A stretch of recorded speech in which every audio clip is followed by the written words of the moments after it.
This is undoubtedly Liverpool's day today. As you can see now, the stadium has dispersed. The players have gone inside for some private moments. We hope one or two will come back out to speak to us before we finish here tonight on Super Sunday.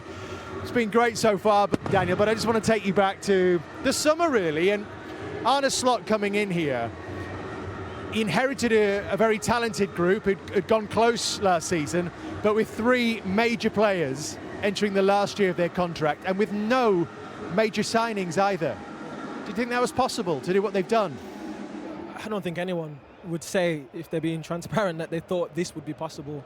I think the way in which he's not just managed, the responsibility of keeping things calm around the club with contract negotiations and different things that, sometimes people get a little bit, anxious about, and he dealt with that perfect. He brought a level of calm to the football club. There was a lot of volatility before he came here, and once you saw that the first couple of months, it was like, this man's really calm. He's got an aura about him in terms of the way he speaks to the press. He seems very honest. Not just with the players. You heard Mo say that he's a very honest man, and you can see the way he speaks to the press. It's also the same. Incredible in terms of the tactics, what he's done. I just think, all in all, they made the right choice. For a coach, there was obviously other options they could have gone for. And maybe when he came in, people probably didn't really know who he was, and maybe thought, okay, is this guy really the man? And again, the people, the backroom staff, the team who are making the decisions have again made the right choice. What he did, Jamie, he drove performances from those star players, even the ones whose contracts were running it down. And somehow it didn't seem to be an issue at all, never seemed to be a distraction, despite the fact we were talking about it. No, I actually think it played into Liverpool's hands, because you had three players that were trying to prove how much they were going to deserve a new contract, because they were playing with a little bit of extra pressure and incentive to do even more. And it seems very difficult when their levels have been so high for so long. And when you said there's no major signings, the major signing was the manager. Let's be honest, when you look at it, and I know this is a club that's driven by data with Michael Edwards and obviously Richard Hughes, and I spoke to Richard about this, and I said, why Arne Slot?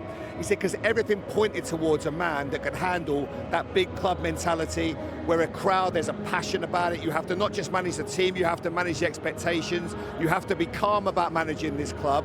And I think the way that he's done that has been absolutely phenomenal. He's a super cool guy. I think if you were to add it, like you said, when Mourinho come in, he was the special one. This guy's the cool one. He doesn't get flustered. He's come in, he's never made it look too difficult. The team have played exceptionally well, but he's never got too high, never got too low. And I think that's the art of management. And the data and everything that they've done and driven towards him has been absolutely perfect. So you have to congratulate them. Although they didn't bring any players in, they brought in a fantastic manager. Because I'm sure when Jurgen Klopp left here, he thought he's taken this team as far as he could. There's no way he'd have envisaged that this side could win the title, because if he did, he would have stayed here. But he thought to himself, I've done enough. And the next manager's probably going to come and find it difficult. You've only got to go through history. Look at what happened after Arsene Wenger left. Look at what happened after Sir Alex Ferguson went. Everyone has struggled. And I have to be honest, in my heart to hearts, I thought it'd be the same here. I thought this guy might be under real pressure very quickly, but he wasn't. Didn't Jurgen Klopp just run out of batteries? He was a manager that was driven by energy and emotion, and he sort of indicated that he couldn't do it anymore.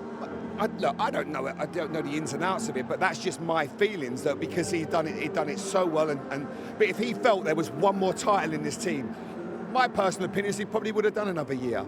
But it's obviously a difficult situation to have been here so long. But you also have to obviously credit him for what he's done, because he laid the foundations, he's changed the mentality of the club, because before him, this club was treading water for a long time. Yeah. Is that right, Daniel, that Jurgen Klopp has played a big part in this story? You think he'll have a smile wherever he's watching this today? Yeah, I'm sure there'll be a level of, happiness, but also, wow, that could have been me at the same time, for sure. I think it'd be naive to say that that's not true. And I don't think that anyone could have imagined the last couple of seasons, Liverpool they were challenging slightly last year, but it wasn't like a real push. The season before that, the same. So the last couple of seasons, being real, they were never really going to be champions. So the expectation this year would have been, well, okay, top four, like Jamie said before, top four, yeah, cool, that might be it. But for a manager to come to this football club, not make any signings, and win the league, leaves a lot of question marks. You know, that's just how I see it.